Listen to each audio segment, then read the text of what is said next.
Yeah, here. We're fine.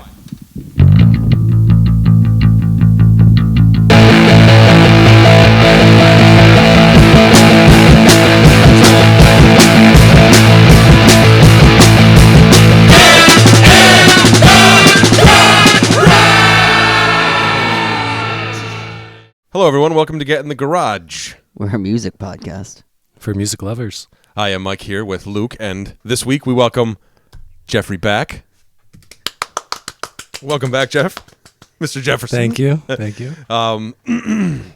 We hope you like the new setup. We're Yeah. currently under construction here at the Get in the Garage studios. It seems pretty constructed. Yeah, it's not bad, right? We even getting got a there. new floor. You can't see it in frame, but we got a new floor, Yeah, too. you can't see our wooden sticky towel floor. That's not real nice. wood. If but you it looks didn't know cool. it wasn't real wood, you would be fooled. Now, is this for It looks fairly breakdancing real. purposes? Yes, we move the Okay. table Yeah. when we're done, and Whenever Devin comes back on the podcast, he can Oh, do like one of those yes. head spins on it. Devin, Yes. we're calling you out. So break We're it. calling you We're out. calling you out, Devin. Yeah. So yes, welcome back. Let me fix these levels a little bit. So I wanted to talk about something. So last week we covered the Rock and Roll Hall of Fame inductees. Yep. And one of those inductees was Eminem. Is Eminem, I should rephrase Yeah. that. And there was some controversy over Eminem's induction. Rolling Stone magazine had tweeted, quote, Eminem has now been inducted to the Rock and Roll Hall of Fame before countless black hip-hop pioneers who paved the way for his success. What does that message send? So it's, I was like thinking about it, and Benzino, who was also kind of like a famous sort of personality, he also owned the Source magazine for a while. Famously in a big dispute with Eminem With for Eminem. many years. Right. So he had I bet he had great things to say. Right, he like he had retweeted and said, "So where's Nas, Eric B, and Rakim, Kool Mo D, EPMD, Fearless 4, Fat Boys, Lauryn Hill, Lil Kim, Outkast, and hundreds of other black rappers?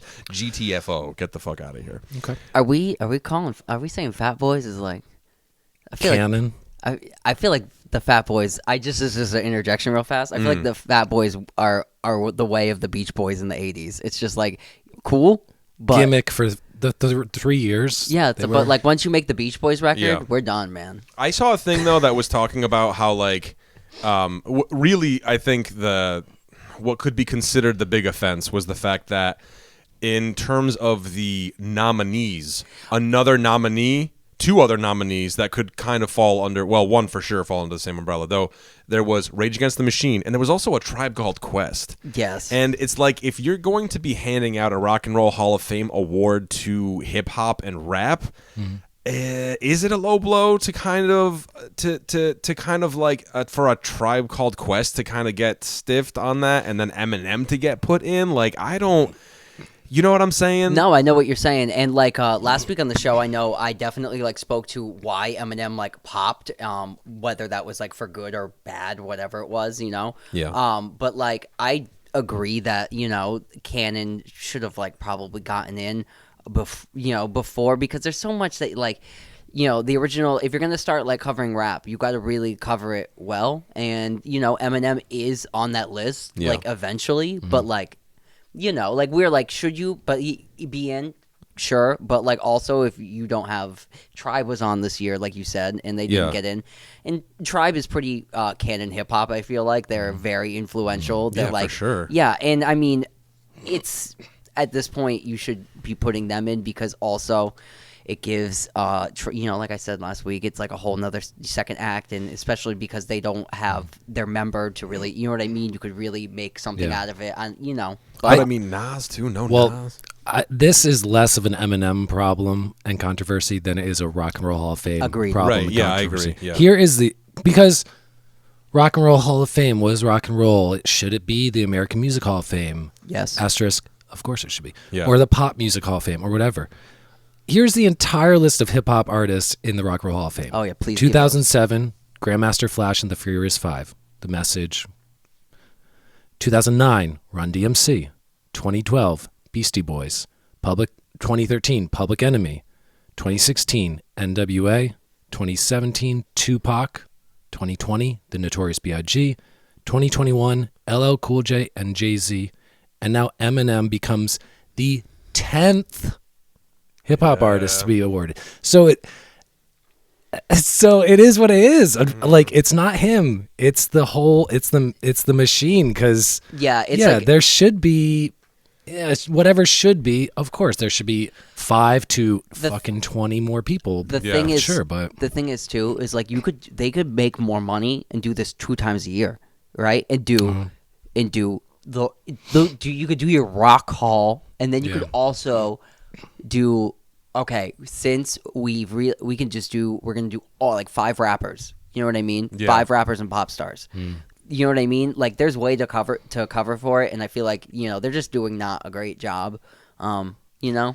Yeah, I think, and it's not really an you know, but like it's a cool thing. You know, I feel like people say stuff, but like it can always get better and have more representation, and then it can be a place where you can go and really learn about all that stuff in a real positive way. So I don't think it's something to, you know, throw away, but maybe just lessons to be learned. Yeah, Right? I agree. I mean, it's just it makes you scratch your head when like there's like very obvious like foundation layers that are not in. If we want to play a fun game real fast, okay, who would you throw in that's not in? Nas 5 times over. But I mean, KRS-One isn't in. You know, Wu-Tang's not in. There's so many. I started making a list. I love hip hop music, and I love a lot of the artists that aren't in that Hall of Fame very deeply. But like, it's very strange that if you look at that list of 10, it's like the biggest of the genre that crossed every. But even you look at LL Cool J, who was the first solo star in hip hop, he only made it this last year. Yeah, he had been eligible for 6 years already. So I love Nas. He's a top 5 rapper on anybody's list. As far as, you know, music, American music as a whole, like, I don't know. I don't know how to gauge it, because like I know what you mean. I know what you mean though, because on one aspect, or Wu-Tang Clan, who's literally only made 4 albums or 5 albums. Right. It's like it's a tough one to think about. On one aspect, they are putting in the biggest people, the guys that did have giant impacts on like the pop music as a whole. But on the other aspect, they're leaving out, you know, a lot of the, you know, more taste-makery of the late. You know. Here are some like quote unquote big stars who are not voted in yet. Nas, A Tribe Called Quest, Outkast. That's the big. Well, that's a big one too. Which is maybe they will at some point. Yeah. But I love every Outkast album, but Outkast affecting American music as a whole was for a 3-year period, really. Yeah. Which was, you know, basically 99 till 2002, or 2003, I should say. Wu-Tang Clan, one historic, groundbreaking, you know, monster album, and then like 3 that are, and then all this. Do you take in all the other people's solo stuff? Right. Snoop Dogg, huge cultural figure. Everyone knows him. He's like bigger than anything. Yeah. Snoop Dogg music. That first album, and then 7, 8 really. hits, right? And it's like, you know, then you get to the guys in the 80s, Curtis Blow.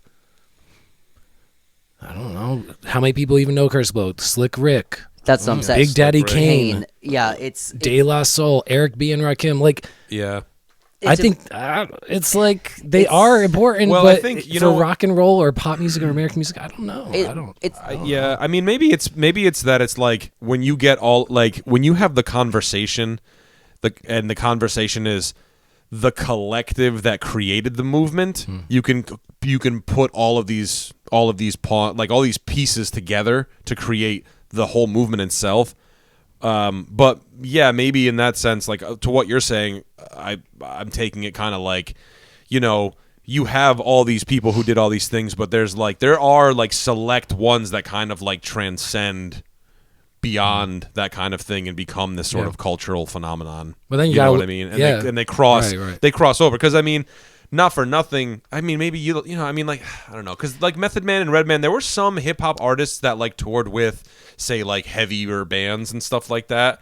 But at the time, it was like Eminem was on the bill with Korn, Limp Bizkit, like all of these like other kind of genre bands that were also, you know what I'm saying? So like, but I mean, but Wu-Tang did stuff like that too. I think Wu-Tang toured with Rage Against the Machine at one point as well. I just think it's like it's the same thing with like rock and roll, where you're like your niche, like trendsetter-y bands are always going to be like last in the Hall of Fame, even though like everybody's like that band, and but you know what I mean. It takes a long time, Yeah, and then again, I say we look at this whole thing, and it's like I don't know what's. Yeah, it's like what's. But then again, like I think A Tribe Called Quest has a bigger impact on American music than I love them than the fucking Eurythmics did. Like, yeah. I love them, but they have their 4 big hits, and that's fucking about it. Yeah, I mean, they make interesting music. It's good music, but the Rock and Roll Hall of Fame has a hip hop problem because they started letting hip hop artists in 15 years ago. Yeah. They have a metal problem because they don't know is metal rock and roll. I mean, is like are bands like Slayer in Rock and Roll Hall of Fame? No, but they should be, right? Because they're so culturally right. So like, I don't to the yeah.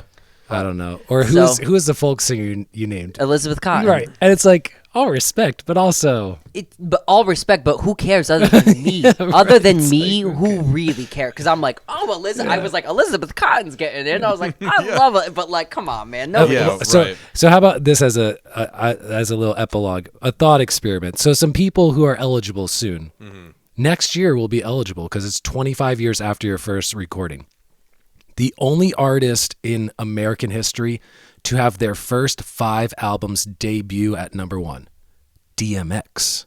Oh. Will he make the Rock and Roll Hall of Fame? Because no one has ever done that and has ever done that. I'm gonna make a. And that's fucking huge. Can you imagine your debut album debuts at number 1, and then your next 4 albums all debut at, I don't know. Yeah. Or eligible possibly next year if they count the Hot Boys 1-2 albums, but if not, it'll be in 3 or 4 years. Lil Wayne. I don't know. Yeah, because like really like Lil 50 Wayne. Cent in 5 years, is he? I don't know. Because 50 Cent, he had 1 great album, 1 good album, and then like. Yeah, and then kind of nothing. I mean, yeah. Kanye West, we all know will be in because he is the hip hop guy over the last 15 years. But yeah, it's a hard conversation. It is. It's very difficult. We all know. They'll never give respect to Biz Markie. He'll never get the Hall of Fame. But he's in the Hall of Fame in my heart. Nobody beats the Biz. That cover of Benny and the Jets. I love it. It's like one of my favorite things. He earnestly sings the whole thing. So, yeah, it's a... Yeah. And, like... Yeah, he's a white guy. He sold a lot more records because he's a white guy because he can appeal to a lot more people. Yeah. But he's not Vanilla Ice. Eminem is always given... He's got chops. And I think more importantly, he's always had the utmost respect for the people who came before him and the culture that he is part of and how he is a white guy swimming in a sea of a black community and like... I think it's like you said like swimming in the sea, and all I can think of is the Spinal Tap. Swimming in the sea of. We're not gonna go there. We're not gonna go. You should have seen the cover they wanted. You should. All right. Well, sorry. Let's move on though. Let's move on before this gets off. Where's the train whistle for Jesus Christ? Thank you. That was a very. that was an e-break self-edit on that quote. Movie quotes from 1981 don't hold up. Yeah, no, I saw it happening in your head in real time, and you went, "Oh no!" All right. So moving on, and much relatable to what I was talking about with Eminem, another very very well respected hip hop artist of the last 10 years. 10 years. So a new video dropped a couple days ago. It's Kendrick Lamar's video for a song called "The Heart Part 5." This is the 5th installation in a song series that he's been releasing since 2010, since like he kind of had some widespread exposure. And the Heart songs are usually kind of like a mission statement, like a quick snapshot of his view of the world at that time, especially socioeconomic and political and just life matters, especially for people in poorer black communities, dealing with crime and drugs and the grind of trying to survive. And this video dropped, and It is a single shot video of Kendrick rapping along to his song, and throughout the video, his face morphs into various like formerly beloved but now controversial black men's faces. The list includes, first he morphs into O.J. Simpson. Yeah. Then he morphs into Kanye West. Yeah. Then Jussie Smollett, who was the actor who claimed hate crime, and who, I don't know, but the justice system determined that it never happened. And Will Smith, then Kobe Bryant, Yep. and then Nipsey Hussle, especially because the last verse, so Nipsey Hussle is a fellow Los Angeles rapper who was shot and killed about 3 years ago, who did a lot of work for his community. And the last verse of The Heart Part 5 seems to be from Nipsey Hussle's point of view. So he morphs into Nipsey Hussle's point of view to deliver this last verse, which is kind of the summation of, yeah, we deal with all this stuff in our communities, but we have to find a way to lift people up and to make it work and to see the light and to, be better and all that stuff.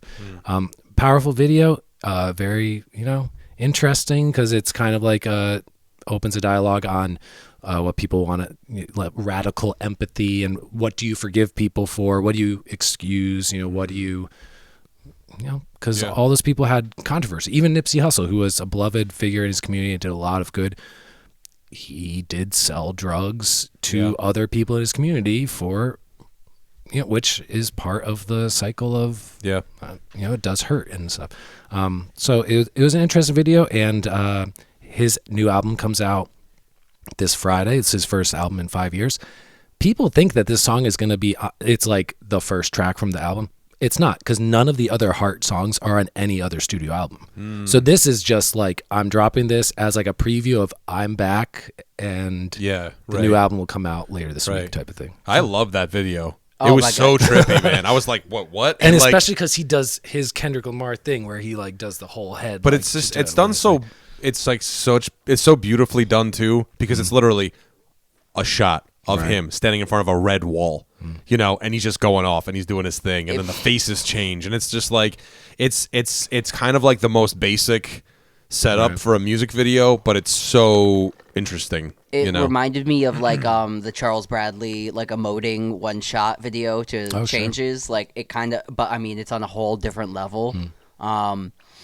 The song, I love the song itself. Like the beat was like the Marvin Gaye sample. Yeah. Okay. I was gonna say I Want You. It's Marvin Gaye's song. I was gonna say it sounded like Marvin Gaye. The bongos and stuff. Yeah. It was like it was Marvin Gaye all day, and I was like, okay, so that's like another whole texture on top of that. And a bunch of another set of like implications and things that can go along with it.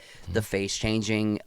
In like it's just he's like talking about, where he's coming from and these people, and you're like the forgiveness thing and all like the people that were, good, bad, good. And it was just really interesting to play with, especially in our like cancel-y culture society where like forgiveness is really hard for people.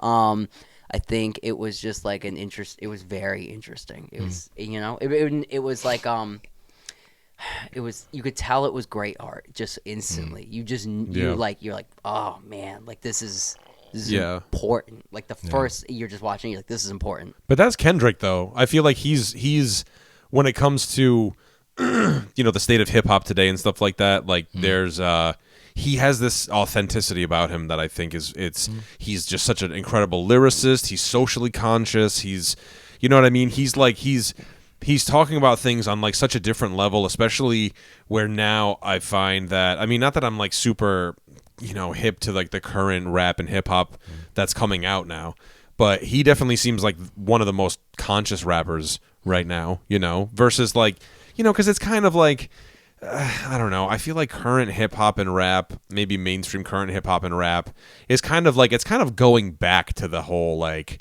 pop radio stuff, but also like just heavy on the like I'm fucked up on Xanax and like like fuck life, and you know what I mean, like it's kind of nihilistic and all that. And I think that like although Kendrick can expose you to the darker sides of culture, he also has this sort of like glimmer of hope and optimistic sort of outlook in the sense of being like, but we can turn the ship around, like we can do something better, like, you know what I mean, like, yeah, it's bad, but and he's just very creative lyrically, and I don't know. I think, to use a Matrix metaphor, I think he is the one of the, especially of our contemporary generation, because hip hop, you're now drawing on just under 50 years of a history, and so you can split it up and kind of say he is part of like the third generation, if you think of things as like 15-year groups, because you got the guys born in the late 50s and the early 60s, then you got the Jay-Z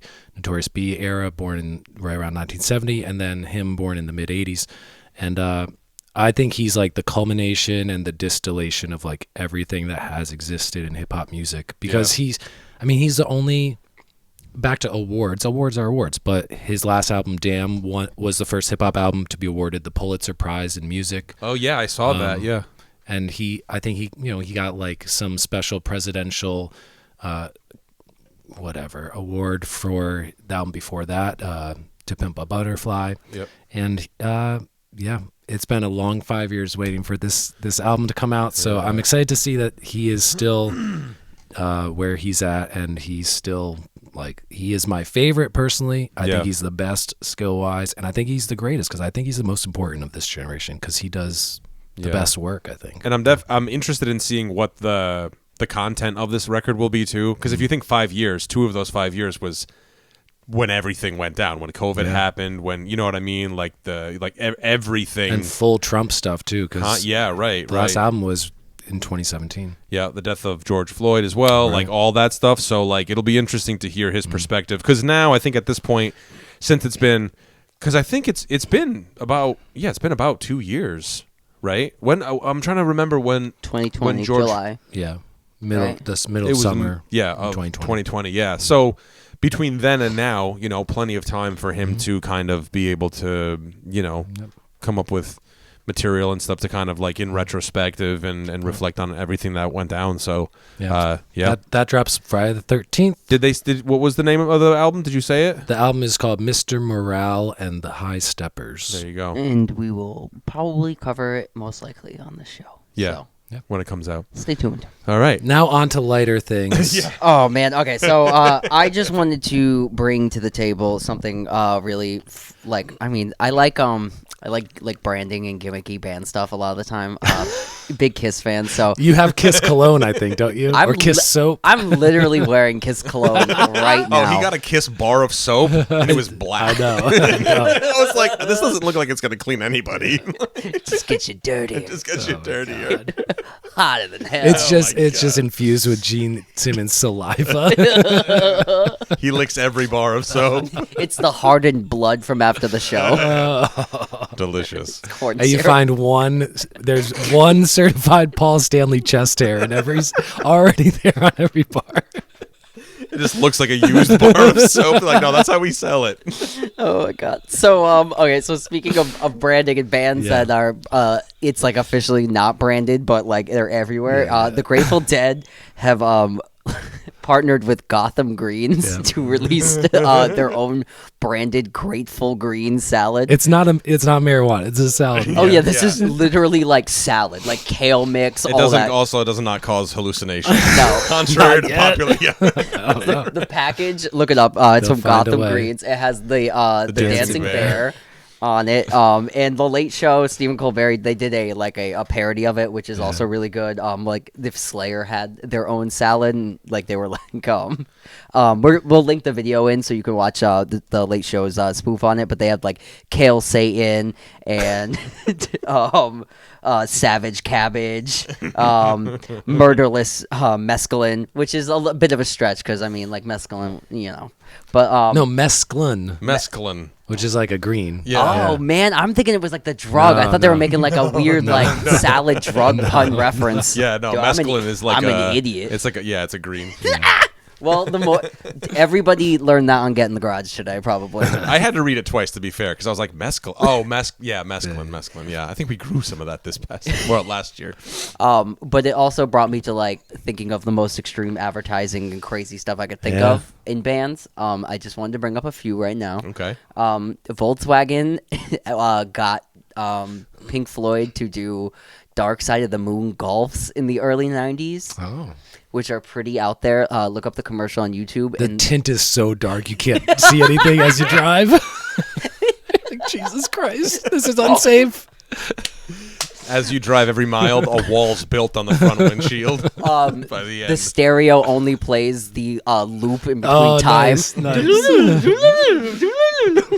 Comes with a built-in mode. Yeah. Is the horn the clocks? From- Yes. They also made a full fleet of Rolling Stones Voodoo Lounge Volkswagens. There's like a Golf, there's a Jetta. They're horrible, and there's also a great commercial for that too. Awful. Another one I wanted to bring up, which is probably one of the more extreme ones, is the Aerosmith rocking roller coaster.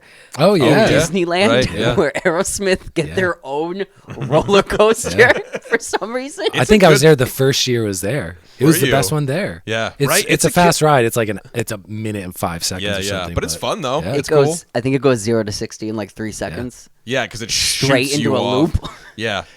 The screaming note you hear in the speakers gets higher and higher as you go higher. It's like, ow! I cried when I went on it. So Yeah, Tears of joy. more like tears. It's more like tears. If we're feeling real fancy, I can give you a picture. We can edit in a picture of Luke outside Aerosmith's Okay, rock yeah, I'll and try roller to. coaster. Yeah, let's get it, and I'll try to splice it in with somewhere with above our a heads. chunky chain necklace. Yes. Oh man, No, it was the I dog am. chain collar. I remember that Disney trip, dancing in downtown Disney to POD's Youth of the Nation. So it'll give you a real time and place. We were the youth of the nation at that point. I mean, it was appropriate. Oh my god! So I thought of some funny branded ones. Oh, please. There is the classic. We mentioned Kiss. The Kiss casket with a K, which Dimebag Darrell and Vinnie Paul were both buried in. rest in peace. Very graciously donated by Gene Simmons. Oh, I'm surprised he didn't charge him. You, of course, Me too. not to hit on the obvious, but the whole line of Snoop Dogg cannabis products. Oh my which- gosh, you Yeah. came up with way better ones than I which came up with. included a collaboration with God, I'll never remember the actor's name, but the Jaleel White, who was on Family Matters. The strain is called Purple Urkel. Oh yeah. Why do I know that and have seen the bag? I think it I comes said in? a video in Yeah. the chat one time. And then another one that I really enjoyed when I was researching this subject was it's like a 10 or 12 piece BDSM set that was branded by Rammstein. And no, it doesn't include like mace like objects. It looks all usable. I love this segment so much. Oh my god. That makes complete sense though. Right. I'm not surprised at that one at all. Oh my god, Mike, do you have any? I was trying to think of some. I mean, of course, you have like the wines, all the wine. Oh, you can get sure. like Pink The Floyd Iron wine, Maiden wine. Snoop Dogg. Yeah, Iron Trooper Maiden wine. Snoop Dogg has his own wine brand as well. When I think of galloping historical songs of metal, I really Yeah. think Of a nice Cabernet. Yeah, oof, delicious. Like, someone get me a fucking Merlot. He's talking about the Native American slaughter. Oh my God. Jesus Christ. Fucking A. Oh my god. Oh my gosh. Well, that was a lot of fun, guys. Yeah. Thank Yeah. you for that's that. good. Oh my god. Thank yeah. you for the and I'm definitely gonna look up the Rammstein BDSM set. Maybe we can get like a butt plug for the show here or something. No, we're just gonna substitute all the mics. Oh, okay. By the way, never mind. I'll This tell is you what, I'll tell this you is a podcast for adults. I'm just throwing this out there too. There is an explicit E. Get in the next to garage it. after dark. Yeah, after dark. this is the- After dark. That was how I introed the last segment. Yeah. I mean, the last The episode. last episode. Anyway, all right. Well, let's take a quick break. We'll come back with our main topic of the evening. And then we'll get back in the garage. And then we'll get back at the garage. We'll be right back. All right, everyone. Welcome back. Get in the garage. Get in the garage, the music podcast. we wanted to cover for the bulk. I know it was nice and awkward for you. So for the back half of the podcast, we wanted to cover a much larger topic. So Who brought the Bob Marley lighter? Not me. Not me. So it's yours? Stir it up a little, Don. So this month, May 20th to be exact, marks the 25th anniversary of the second Foo Fighters album, The Color and the Shape. I have a It's Foo Fighters shirt. the color. The color and the shape. To speak like, what's his name? Gil. Was the Gil producer's Norton? name? Gil Norton, thank you. Oh. Yes, so it marks 25 years. And so we all listen to it, and we'll talk about it. Mind you, this is right before Taylor Hawkins enters the band, so this is not a Taylor Hawkins album. Although, rest in peace, Taylor Hawkins. We did discuss the fact that we forgot to talk about the death of Taylor Hawkins. I think We mentioned right it. after he passed. Did we mention it? Yeah, we did we talked mention the R.I.P.? Yeah, we said rest in peace. Okay, all right. I couldn't remember if we had or we hadn't. Also, I was going to wear my show on the shirt on the episode, and I forgot. But we did talk about it. Yes. But Yeah. I'd say this is Jeffrey, this is an album I think you enjoy quite a bit. Yeah, this is one of my favorite albums of the 90s. I mentioned it a couple weeks ago on our Third Eye Blind episode that I consider The Color and the Shape, Third Eye Blind's debut, and Weezer's debut as like the three best of the alternative rock, which is really like power pop, or it's really kind of like pop punk, whatever, 90s albums. I love this album because it's like Dave Grohl, and then Nate Mendel on bass and Pat Smear on guitar. There's a lot of hits on this album, a lot of big hooks, big riffs. I hadn't listened to the whole thing back to front in a while, but I like this whole album all the way through.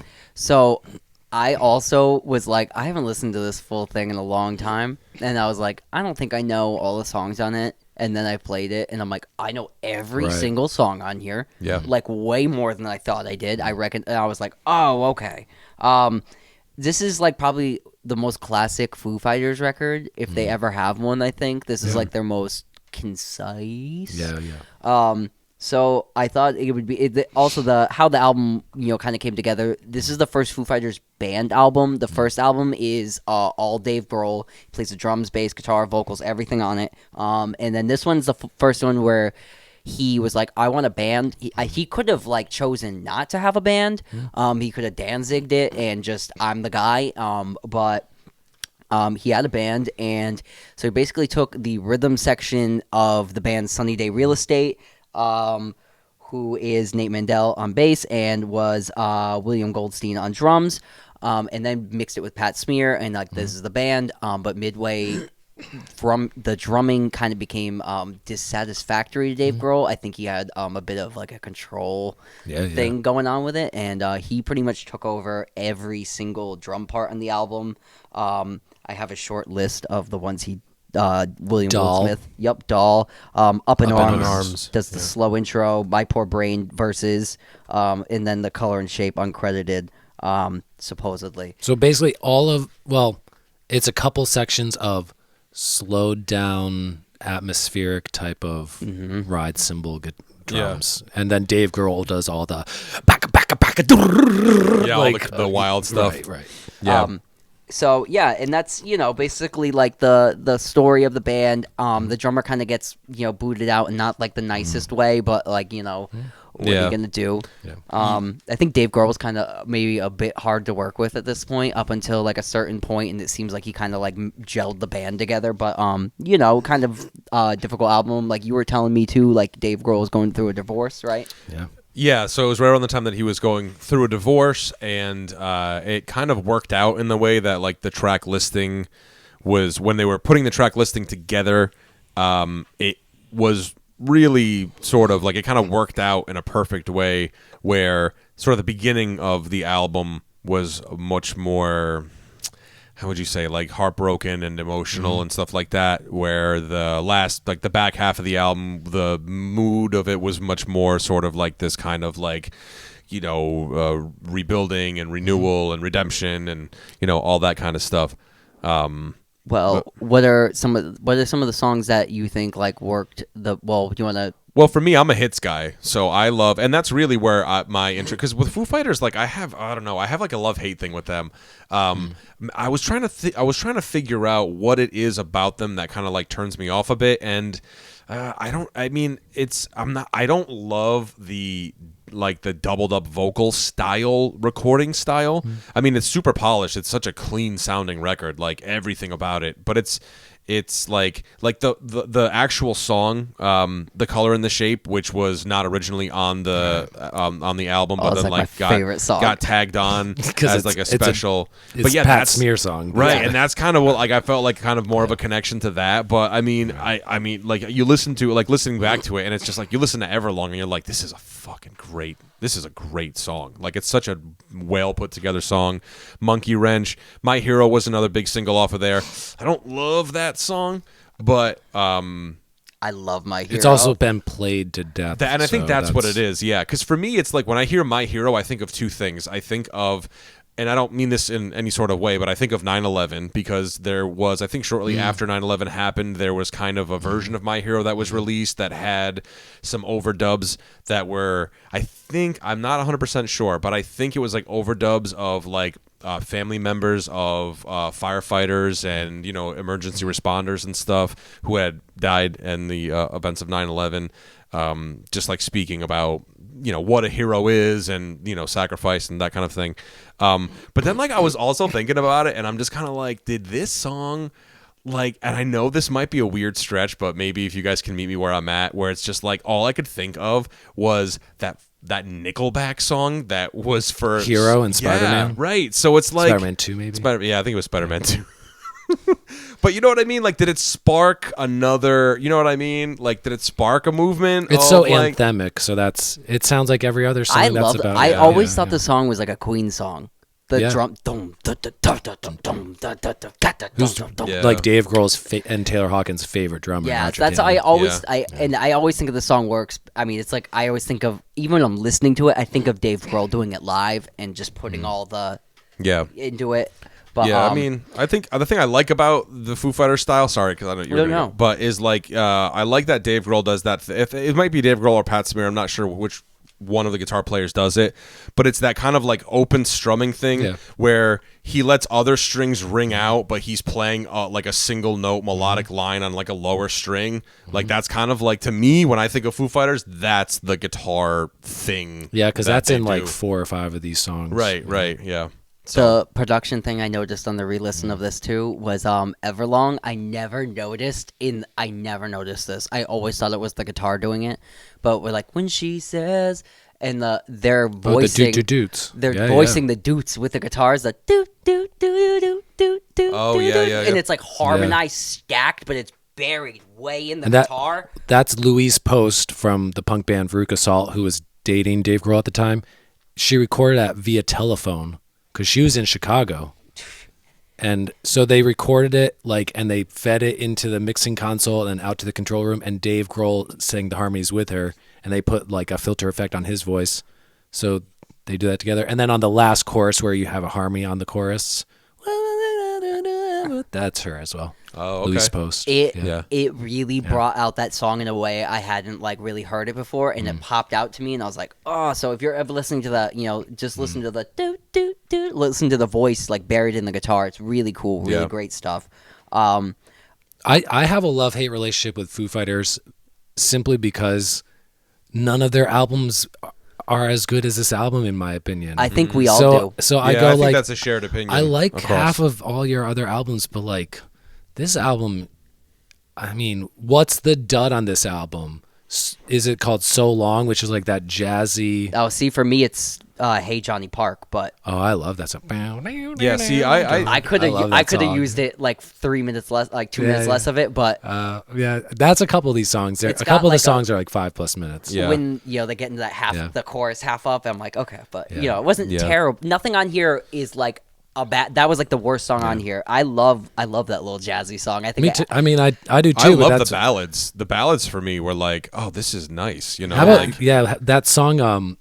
When I listened to "Walking After You," which starts with the rolled mallet cymbals, and then it's very detuned floor toms. It sounds like a Carole King Tapestry song. It's very because it's all strummy acoustic guitars. It stays in that mood. Where some of the songs on this album kind of like start soft and quiet, and then 2 minutes in, it builds into the punk rock. Yeah, I was gonna anthem. say that's the thing I like about this album too is great use of dynamics. Oh yeah, great use of dynamics. Like you get a lot of the quiet loud, and it's done really, really well. I forget which song it was. It Wind Up or Up in Arms maybe. There's one that it starts off like super mellow and stuff, and then it just that's Up in Arms. That's yeah, Up in Arms.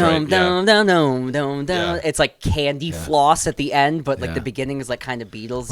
And songs like My Poor Brain, which it's basically like bam, bam, bam, bam, and the vocals all kind of have this delivery, and then it's like bam, bam, this is a way down now, and it goes back to that like very 90s like European pop music. Yeah, it's an interesting album because like it's like 97, right? Yeah, May 20th, 1997, and it's I would say it doesn't sound of the time, but it does. It does. But it does. Like it does and it doesn't. For me, like it's like I don't know. It's just like I just think it's better than a lot of maybe some of the mainstream stuff that was coming out in 97. It's one of the what I mean? It's one of the better kind of like push. In other words, I think it's pushing it forward. It's one of the better post grunge records. Yeah. Like I read like 4 reviews for that when it came out, like of the time when the album came out. I read The Spin, I read Blender, I think I read the Rolling Stone review. Everyone was kind of lukewarm on it. Like they gave it like kind of 6s. I think it's more of like an 8, 8 to 10, but around there. It's a very solid record. The songs are really good. It's not a skipper. I listened to it last night. I listened to it twice today. I listened to it while I was doing stuff around the house, and I listened to it while I was mowing the lawn. It worked in both. Even like the quiet songs, it paces the album okay because it's not all that. It's not all hard. You get like a lot of texture in there. I like Dave Grohl's voice too when he's singing really soft. Yeah, me too. So a lot of that works. That track you shouted out, "No Way Home" or "No Walking After You," like that song, like that one is voiced to great effect on that works. Where it's not like the yelly, but the yelly works. There's so much so well. I hadn't listened to it front to back in a while, and like I forgot how much punk energy is on this album. Like this is not. That's why this is not a grunge or whatever album to me, because so much of the drumming is thunderous and fast and amped up, and there's so much like scream singing, and there wasn't really scream singing in grunge music, and there wasn't a lot of type of stuff in grunge music. It's almost like incredibly poppy Husker Du, like some of it, like Monkey Wrench.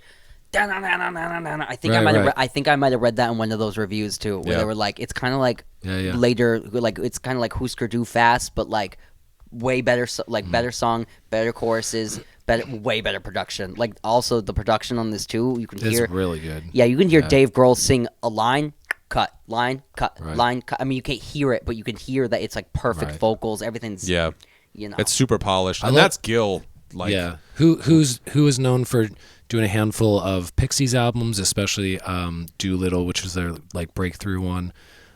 He did like the year or two before this album, he did the Counting Crows second album, Recovering the Satellites.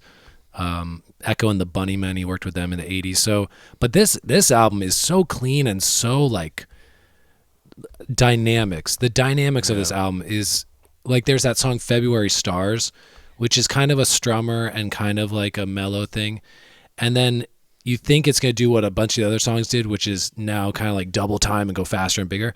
But instead it kind of leans into like the band comes in and it slows down like 4 more clicks. And then the band is just now fully in with electric guitars. And you can picture 100,000 person venue in Brazil singing along to this. Yeah, like, that's this music, the vision that I had when I listened to it. This music is so good. I was like, this is like stadium songs, you know what I mean, where like everyone is singing along to the music, that's the vision I had when I listened to it. It's a cool, fun, record. It's I think it's the greatest record they made. Maybe I think it One by One I might think is almost good, but I think that's the name of that album. But Yeah, the next one by one. But also shout out to Dave Grohl as a whole anyway, because I feel like he's done a lot in terms of like being the ambassador for rock and roll, and he's always dropping Little Richard's name and Lemmy's name, and like, and he couldn't be further from, say, Little Richard, but he's always talking about Little Richard, so I think just to kind of bring the conversation around, which is, we talk a lot about like rock and roll and what does it mean in modern rock, and is the guitar dead, and is rock and roll dead, and all that, those kind of big questions. And I think that Dave Grohl is probably one of the only left who are really championing. He's championing rock and roll, but man, you gotta make some better records, man. Yeah, well, yeah. The singles are cool. Singles are cool, but like I would like a Foo Fighters record that could be like, it's a new color and shape. I really liked Wasted Light. That's the last one that I really liked. That's where it's like their 5 faces all morphed on the. That's when I bought this shirt. That's when I was like, Wasting Light. Yeah, man, like that had rope on it. Right. Like it had White Limo was like a punky White one. Limo on that, was maybe. the one where he's like, "Oh, little yeah, that was pretty dope." Yeah, I mean, this album has the hits, man. Monkey Wrench, Wind Up, Hey Johnny Park, Everlong. Which one was the one that was them on? Oh, this might have been later. Which one was the one where the music video was them on the airplane? Learn to Fly. That's on the next album. The next album. Jesus. So, but 25th anniversary. Check it out, man. It's like it sonically holds up. Songwriting really holds up. Performances really holds up. Dynamics, man. Like you think of 90s alternative rock, you think it's going to be like kind of that wall of sound and the guitar, like in the moment, it was rocking, but you listen now and it's kind of that like kind of guitar sound. This is like beautiful, fleshed out sonic colors. Like it sounds great. Yeah. Yes, to that point, it's not one solid like chunks of guitars for the whole record. It's like you're right. That's why this record does work way better than you would think it was. Because like when the song ends and you're like, that was kind of a lot of like loud guitars. The next song will give you a break before it gives you like the loud guitars again, and then you don't get sick of it and played out on it. Yeah, you don't get that like listener fatigue. Yeah. Even with the song "Doll," like the opening track, like when I first listened to it, I love that. You know what? That's the thing is like when I first listened to it, I was like, oh, this is kind of a snoozing way to open it up. No. But then I'm like, oh wait, that was only like a minute and a half, and then it goes into Monkey Wrench, and you're like, oh, I see what they did there. Like, right? That's what I mean, though. It's kind of like it's the prelude. It's like it's that little morsel you get right before everything takes off. Is it a shame for me to be like, Doll's kind of a teaser though? Because if it was full, I think it might be the best song in the record. Well, and Doll is a teaser for. There are 3 other songs on this record that are not cranking, heavy hitting things. So every time I listen to Doll, I immediately think this is like a rejected Robbie Hart track from The Wedding Singer. It sounds so much like that. Well, later to that effect is probably another if we're like getting later on down the road. That's probably my other big critique of Dave Grohl is lyrically it doesn't like butter my bread like on 5 records. Like I'm good for 3.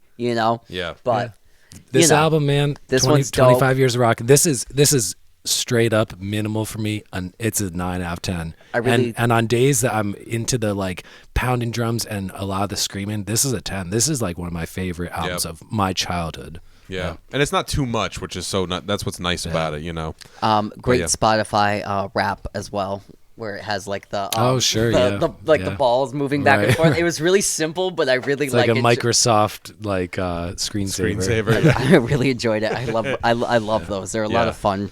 Yeah. So check it out. Give it a listen. Before we go, there is in remembrance. If you want it, can you give me a plaintive like a marching drum roll?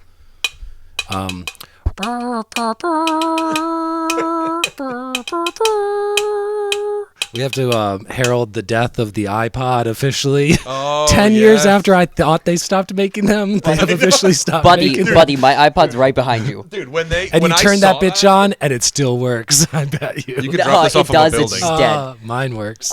We have the lovely Nelly Furtado cover here. I'm like a bird. Yours is... That's the one I had, the iPod Classic. It was the best one because you could put the most stuff. 64 gigabytes and a full color video. 64 gigs is nothing now. Isn't that crazy? 80 gigs. Oh, wow. Oh, you got the 80. He spent the extra. My parents would upgrade. I think that, so I got my iPod.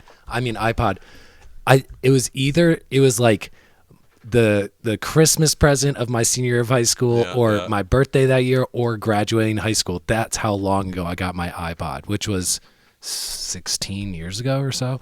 So RIP. They had a great run, and really the iPod, like, this might be the reason why the iPhone was invented, because this thing was so good that they went, fuck it, if I could just make phone calls. Put a microphone on the bottom. Let's sell it to the world. Yeah, basically. It changed my childhood. I was Walkman. I had the tail end of the Walkman days, but I mean, we were iPod kids all day. Yeah, so yeah, same here. But I also was like, they still make that? I didn't. Uno, dos, tres, catorce. Bro, if I could have back the hours I spent listening to you too, no, that'd be zero. It's no time, none of my life. Fucking Joshua Tree, I don't want this thing. Sorry. If I could have back the days of my life that I spent meticulously organizing this piece of crap, and illegally downloading music for days and days and days. You put a CD in your computer, and it's like, and you're waiting for whatever the program, one note to recognize all the data, and that's like artist. Yeah, track 1, 2, 3, and you're like, God damn it, I gotta spend 20 minutes fucking putting all this shit. Try illegally downloading a Chuck Berry box set with 175 tracks, and none of them are labeled. They're all just Little Richard songs. People don't fucking know what they're doing. This is our version of, like, we had to walk uphill both ways to school. I know. But also, it was great because, like, you know, you're at a party, you rip your friends off, you put yours on, you have, like, different stuff. Baby. The power of the aux cord. Also, it was the perfect. 16-bit It was the perfect. Let me see is. what type of person you are, because it was just like, let me see what's on your phone, like Most recently played, on your iPod, you know, and you'd be like, oh, okay, this is that. Oh, you like this? Like, I remember people being like, you have a lot of Jackson 5 on here, and I was like, get out of here. But it would be listed as an album of Jackson 5, and then Jackson 5 featuring, and all the people broken up who's featuring what. I'm so glad we figured out that problem. I'm so glad we figured that problem out. Oh, jeez, I know. Yeah. So, RIP to the iPod, man. It was a good run. It was a good run. Thank you for bringing that up, Jeffrey. That was I know. Can't forget. Mine was the real trailblazer. Will the iPod be inducted into the Rock and Roll Hall of Fame? That's all I want to know. It should be. Next year will be like A Tribe Called Quest or the iPod. Sorry, Tribe. You got to wait another year. Anyway, my gosh. Real quick before we finish too, don't forget to like and subscribe and comment and all that stuff. Awaken the primordial algorithm to let us know. Let it know that we exist. Summon the algorithm.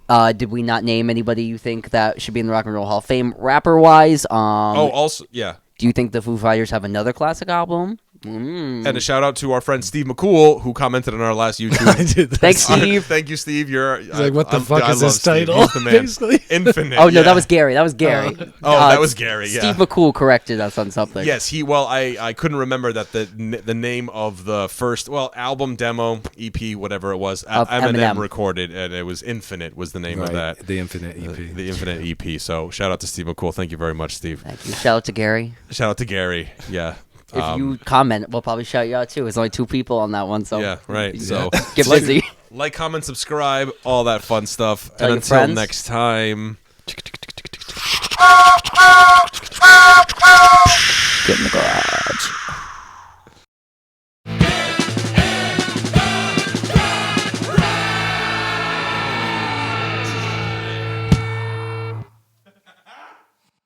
This has been a presentation from the Wasted Robot Network. For more information and links to other shows, please visit www.wastedrobotrecords.com/podcasts.